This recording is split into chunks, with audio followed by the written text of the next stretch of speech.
Eh ben, hello à toutes, j'espère que vous allez bien et que vous êtes en forme. On se retrouve aujourd'hui avec la belle Anna. Coucou Anna. On va vous faire comme la dernière fois, du coup, une analyse duo. Aujourd'hui, nous avons prévu pour vous Steve Jobs. Donc, notre objectif, c'est de vous dépeindre un petit peu son portrait, n'est-ce pas, en une vingtaine, trentaine de minutes, pour que vous puissiez aussi vous familiariser avec la personne d'un point de vue, du coup, astro et HD.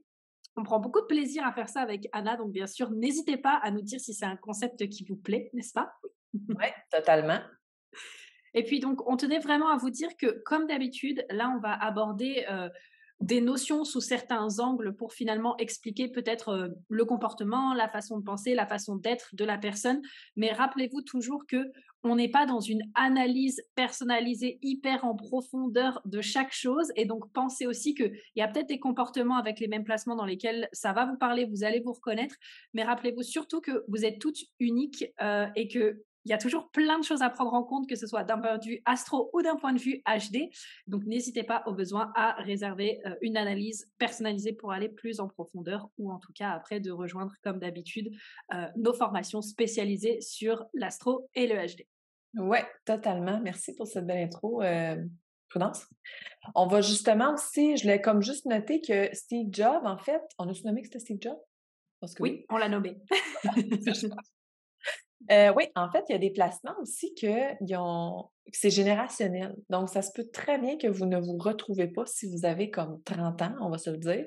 Mais ça peut quand même servir d'apprentissage. Fait que, tu sais, pour toutes celles qui étudient l'astro ou quoi que ce soit, ou le HD, là, Oui. je parle plus au niveau astro. Ben non, toi aussi, dans le fond, il y a les Oui, on planètes. peut aller voir, tu sais, les planètes, les portes, en quelle planète du coup c'est, etc. Ouais. Ouais, ouais, c'est ça, exactement. Donc, tu sais, je vous invite vraiment à prendre des notes puis vous instruire par rapport à ça, même si vous ne les voyez pas nécessairement à travers vos propres clientes, ça peut vraiment être profitable sur le long terme. Complètement. Voilà. Je vais te laisser commencer, en fait, avec l'analyse, puis moi, je vais faire du push, carrément avec l'astro. Avec grand plaisir. Alors pour ça, il faut que m'autorises le partage d'écran.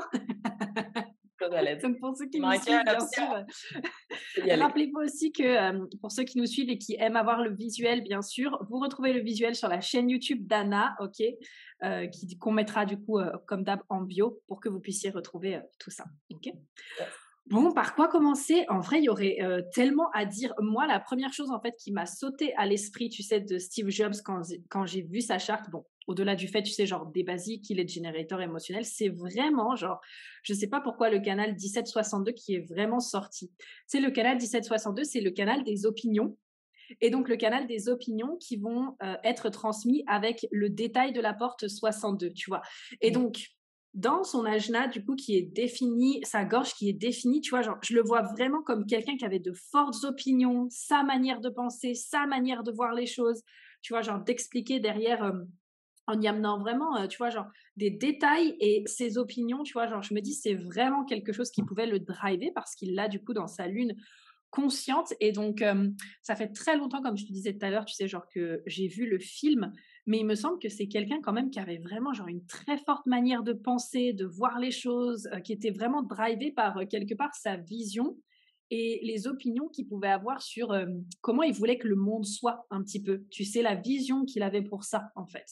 Ah ouais, mais son Mercure est en Verseau aussi rétrograde, fait que Hmm. ça détermine beaucoup au sens de l'innovation. Tu sais, on le dit là, c'est le papa de la technologie. Tu sais, c'était plus fort Ouais. que lui, il avait besoin. Je me demande même s'il n'y avait pas une forme de ben, clairement, il y avait de la douance, là, cet homme-là, là. Je veux dire, il a un haut Hmm. potentiel tellement plus fort. Puis je vais faire un partage pour montrer, en fait, cette partie-là. Il faudrait peut-être que j'aille à la bonne place. Donnez-moi deux secondes.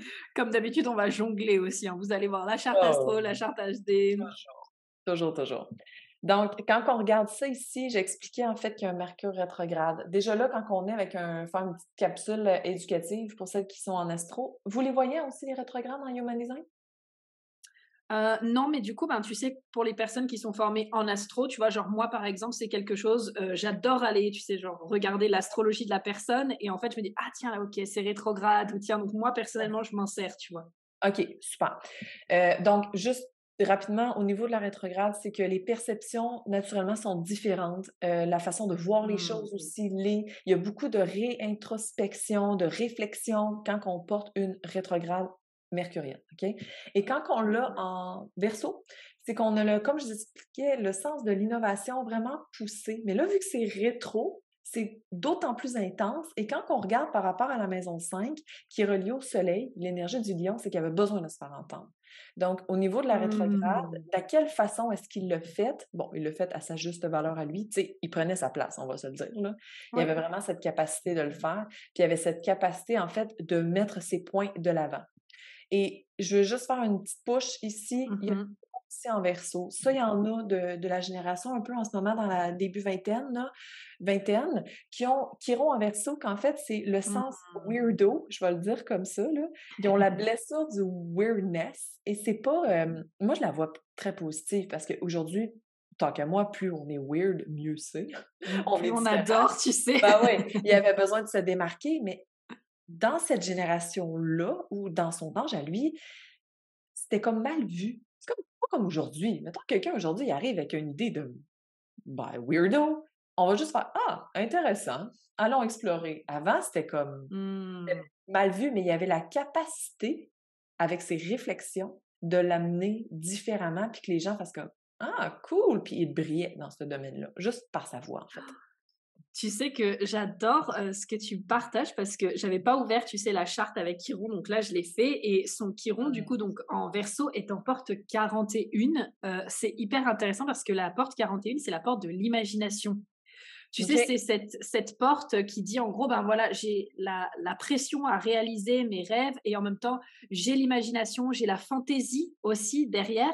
Et donc, tu peux avoir soit une espèce de part d'ombre en mode, bah du coup, mes rêves vont rester à l'état de rêve et je vis un rêve éveillé, donc je ne réalise jamais mes rêves, tu vois, soit vraiment un cadeau en mode, ok, ben j'ai des rêves et je vais tout faire pour les mettre en place et je vais avoir la pression et l'adrénaline nécessaires pour mettre en place mes rêves, tu vois. Et sachant qu'il a la racine du coup définie, c'était quelque chose que je pense qu'il devait vraiment ressentir en fait en permanence, ce drive pour aller justement réaliser ses rêves, sachant qu'en plus, donc c'est un placement qu'il a dans son chiron et je viens de voir aussi, il l'a aussi dans sa lune inconsciente, tu sais, donc son corps était aussi drivé par ce côté en fait je suis drivé par le fait de réaliser finalement mes fantaisies et de les matérialiser dans le monde réel aussi. Ouais, ouais, mais il y a une lune en bélier, lui, aussi, là.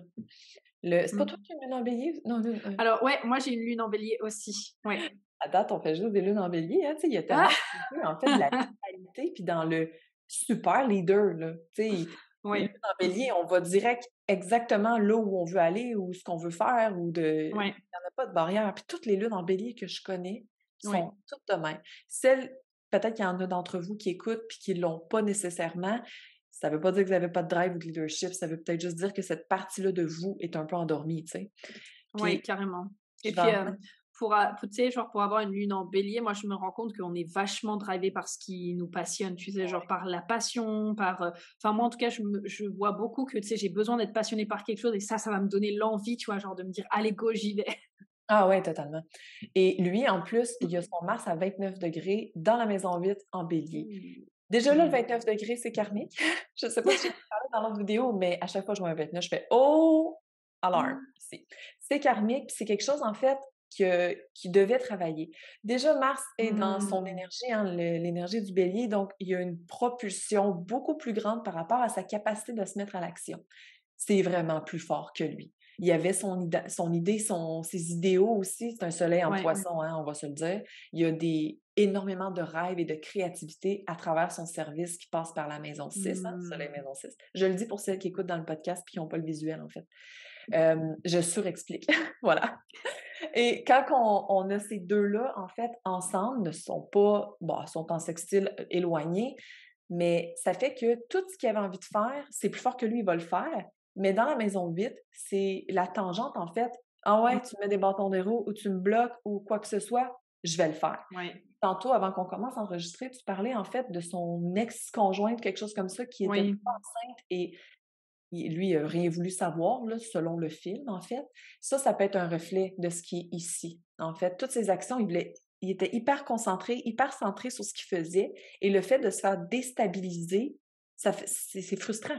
Ça y met comme une Ouais. colère à l'intérieur de lui. Et c'est quelque chose qu'il aurait peut-être dû travailler. Et comme c'est dans l'énergie de la maison vide, ben c'est l'énergie de Mmh. destruction. Ça peut être la destruction aussi, à quelque part. Et Dernière chose, en fait, aussi par rapport à ce point-là, il y a une Mmh. opposition directe avec Neptune en Balance qui fait que s'il y a pas d'équilibre ou d'harmonie, il peut se créer énormément d'illusions. Mais ce qui est intéressant dans son cas, c'est que Neptune en maison 2, c'est très cool parce qu'il y a le sens intuitif d'aller générer de l'argent, d'aller chercher ce qu'il a besoin tout le temps. Fait que ça, je trouvais ça intéressant de Ah! l'amener, en ce sens-là, là. Ah bah, merci parce que j'adore et tu vois, quand on regarde d'un point de vue, HD, je pense que ça va clairement te parler, mais le Mars dont tu viens de parler, il est en porte 3 de l'innovation. Mmh. Donc en fait, ça veut dire qu'il était drivé par le fait de passer à l'action pour innover aussi, tu Ah, vois? Donc pour apporter ça et vraiment dans cette énergie-là, là, du canal 360, donc il a que la porte 3, mais c'est vraiment cette énergie, d'aller au-delà des limites et d'innover, en fait, pour repousser les limites et d'aller au-delà des limites du collectif et je trouve que en tout cas, lui, ce qu'il a apporté justement avec, Apple et même encore après parce que, dans le film et je sais pas si tu savais ça Anna, mais on voit qu'à un moment donné, il se fait carrément virer d'Apple et qu'en fait, lui-même a recréé, tout un système et cetera qui fait que Apple lui a reproposé de revenir travailler tellement, en fait, il a innové, tellement, il était en avance, en fait, sur son temps, sur ce qu'il créait et qu'il avait quand même quelque part un certain, génie au travers de tout ça, en fait.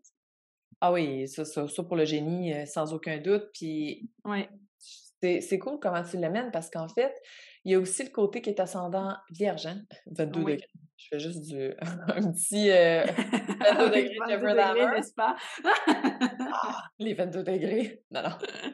Oui, ben, ça clairement, en fait, il y a vraiment beaucoup de rétrogrades, soit dit en passant, là. Il y en a 1, 2, 3, 4, 5 ben là, les nœuds nord, on les compte pas, là. Ouais, OK. 5 rétrogrades dans une charte, c'est que tout son fonctionnement est très intériorisé. Je suis certaine que c'était une Mmh. personne extrêmement, ben, oui, on l'entendait, on le voyait, mais il était quand même très personnel aussi. La Ouais. vulnérabilité, c'est vraiment quelque chose de très difficile, puis surtout vu qu'il porte son Saturne en Scorpion, toutes celles qui le portent là, il y a le côté de vos process, en fait, et vos façons de fonctionner est très, ben, je veux dire secrète là, mais c'est pas Mmh. nécessairement express yourself. Vous faites ce que vous avez à faire, vous voyez ce qu'il y a autour de vous et vous savez comment faire les choses. Donc la zone de génie est très forte ici.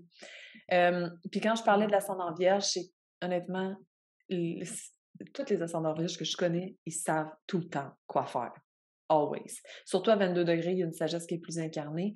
Et là, je veux juste, te parler aussi avant qu'on enregistre, le côté, en fait, avec ses employés, que c'était pas Oui. ordinaire. Moi, j'ai un point ici que je vais expliquer, mais est-ce que tu peux, comme, peut-être juste faire du pouce par rapport à ça? Je sais pas si on le voit, en fait, dans les chartes HD, mais il y a quand même moi, je le vois au niveau astro. Bon, encore là, c'est des spéculations. Est-ce que c'est vrai? On ne sait pas, là. Ça, c'est à voir. Oui, mmh, complètement. Donc pour refaire un petit point, alors là, c'est vraiment quelque chose que j'ai entendu, et que j'ai pu lire aussi à droite à gauche. Peut-être que vous allez me contredire, je ne sais pas, mais il y avait ce côté où j'ai beaucoup entendu que Steve Jobs, il traitait pas forcément très bien ses employés. En tout cas, il n'était pas hyper agréable avec eux, tu sais? Et il était assez dur dans la Silicon Valley là, c'était vraiment genre le type de patron que tu voulais pas avoir, de ce que j'ai compris. Alors, genre, pour moi, il y aurait plein de choses qu'on pourrait aller explorer d'un point de vue HD. Donc, il a la porte des extrêmes, donc Mmh. dans son nœud sud. Donc, est-ce que quelque part pour lui, tu vois, genre, il allait d'un extrême à l'autre? Normalement, c'est, tu sais, une énergie qu'on est censé avoir maîtrisée, n'est-ce pas? Ben, Est-ce c'est que parce que peut-être, c'est un ouais, pattern qu'il aurait dû déconstruire, tu sais. potentiellement, donc est-ce que peut-être c'est quelque chose qu'il n'a pas forcément déconstruit? Est-ce qu'avec son cœur complètement ouvert aussi, est-ce que, il essayait de se prouver en permanence, tu sais? Et que du coup, il était là en mode, ben, je sais pas, je sais pas du tout quel était son schéma mental parce que je l'ai pas entendu, tu sais, en interview avant qu'on fasse du coup l'appel, mais est-ce que peut-être il y avait un truc du genre, bah, je dois leur prouver que je suis un bon leader et pour leur prouver que je suis un bon leader, bah, je vais le faire à la dure, tu vois? Puis aussi son éducation, lui, comment il a été éduqué parce que c'est peut-être quelque chose, tu vois, genre qu'il a hérité. Ah Et ouais. puis tout à l'heure, tu as parlé aussi de son Neptune et son Neptune est en porte 50. La porte 50, du coup, c'est la porte des valeurs. Est-ce que peut-être parfois, tu vois, genre, il s'illusionnait sur certaines valeurs? Est-ce que peut-être parfois, tu vois, genre, il confondait un peu peut-être les valeurs? Est-ce qu'après c'était vraiment son système de valeurs de pas forcément bien traiter les gens, tu vois, selon ce qu'on en a entendu dire? Là, je serais curieuse aussi, tu vois, genre d'en savoir un peu plus sur le sujet. Ouais, ben, c'est comme si, en fait attends, je Ouais. vais l'ouvrir. C'est comme si, en fait, bah, écoute, moi, c'est sûr, je vois toujours les choses positivement, là, tu le sais bien, là. Mais Mmh. vu qu'il est rétrograde et c'est en balance au niveau relationnel, OK? Puis c'est Ouais. pas une planète, probablement que les gens que vous écoutez ici, si vous avez pas l'âge ou l'année que Steve Jobs est né, soit en 1955, vous ne portez pas Neptune en balance. Mais Neptune, là, c'est le monde des illusions, c'est l'irréel, en fait, qu'on essaye de mettre dans notre réalité. Donc, si par exemple, lui, il se créait beaucoup d'illusions ou il était très déstabilisé au niveau de ses valeurs par rapport à ça, il pouvait se confondre, en fait, dans une, tu sais, comme, mettons, comme, ben, je veux dire une autre dimension, mais il n'était pas dans une autre dimension, mais c'est plus le principe de, pour lui, c'était réel. Tout ce qu'il voulait voir, tout ce qu'il faisait, tout ce qui, pour lui, c'est ce qui faisait du sens aussi en tant que tel. Puis, tu sais, naturellement, là, il y a une Vénus en Capricorne aussi. Oups, mon Dieu, excusez. La Vénus en Capricorne, en fait, elle peut se montrer très rigide avec ses valeurs et avec le relationnel en tant que tel. C'est pas, moi, je trouve que c'est un placement hyper powerful quand on est un Mmh. chef d'entreprise, sauf quand on la vire de bord. Quand on la met dans son ombre, c'est: «Je veux ça, j'attends ça de mes employés, that's it». Il y a même pas d'ouverture pour d'autres choses, c'est: «Tu fais ce que je te demande et c'est tout». Et il y a l'autre point Ouais. aussi que je parlais tantôt par rapport à Chiron en Verseau. Tu sais, tout ça, c'est relié, là, soit dit en passant, là, même s'ils sont pas connectés nécessairement, mais c'est par rapport à comment est-ce qu'on aime les gens et de un, comment est-ce que, bon, on valorise et et cetera, là. Mais ça ici, en Verseau, c'est aussi le collectif, blessure du collectif. Ouais. Il avait probablement pas la capacité de gérer autant de monde, puis ça le faisait comme capoter un peu et il tombait dans un détachement émotionnel. Tout ce qui est Verseau, c'est du détachement émotionnel aussi beaucoup, là. Fait que je sais pas si Oh, ça résonne j'adore. pour, ouais. J'adore. Et ben, j'allais te demander avant de couper, tu connais, ma fascination pour, Lilith. Qu'est-ce que tu peux nous dire de sa Lilith en Scorpion? Ben ouais, elle est en Scorpion. C'est pas dans les plus faciles, honnêtement, là, Ouais. celle-ci, c'est que déjà, Lilith, c'est la lune noire. Donc, noir qui dit dark side. Mmh. Elle montre, en fait, au niveau de l'énergie féminine, ça arrive masculin, parce que le masculin, en fait, c'est Priapus. Ça, c'est une autre histoire. Mais Ouais. avec la Lilith en Scorpion, c'est qu'elle a vraiment le côté de montrer à travers ses pensées la noirceur, sans même nécessairement s'en rendre compte. Lilith, c'est une déesse. Mmh. Ben, c'est une déesse mesquine, disons-le comme ça. Et lui, il avait probablement une tendance à. Il voyait tout, mais il voyait peut-être pas du bon angle, en fait. Puis c'est ce qui réveillait encore plus de noirceur à travers ses interactions sociales, à travers, en fait, le côté Mmh. de pensée, au niveau de ses perceptions aussi. Fait que pour lui, tu sais, c'est niaiseux, là. On le sait pas. Il est pas là pour dire: «Ah oui, c'est exactement ça». C'est exactement Mais ça. mais il y a quand même le côté de, ben, c'est comme juste naturel, en fait, quand on le porte dans cette sphère-là, on le voit pas que c'est du noir, jusqu'à temps qu'on. Mmh. Fait que, tu sais, lui, la façon de parler, Ouais. déjà le scorpion dans Maison 3, quand que ça parle, ça punch, là. C'est normal, c'est comme ça, mais il y a une capacité de transformation et peut-être lui, il a pas vu le potentiel, en fait, de transformer les gens par ses pensées et sa parole aussi. Il a peut-être vu juste l'autre côté qui est Mmh. comme: «Tu fais ça, merci, bonsoir, tu pas bon, je t'envoie, je te vire» ou peu importe, tu sais, de ce que ça peut être, là. C'était hyper intéressant parce que alors je vais montrer, du coup sur la charte, astro de Genetic Matrix parce que donc ça, vous ne le retrouverez pas sur une charte, HD, de base. Mais par contre sur Genetic Matrix, vous pouvez regarder la partie astro pour avoir justement les planètes et tu vois, genre sa Lilith, elle est en porte 14 et c'est Mmh. hyper intéressant parce que la porte 14, tu vois, c'est cette porte en gros qui dit: «J'ai besoin d'aimer ce que je fais, de faire ce que j'aime et en faisant ça, j'ai la capacité de générer les richesses dont j'ai besoin.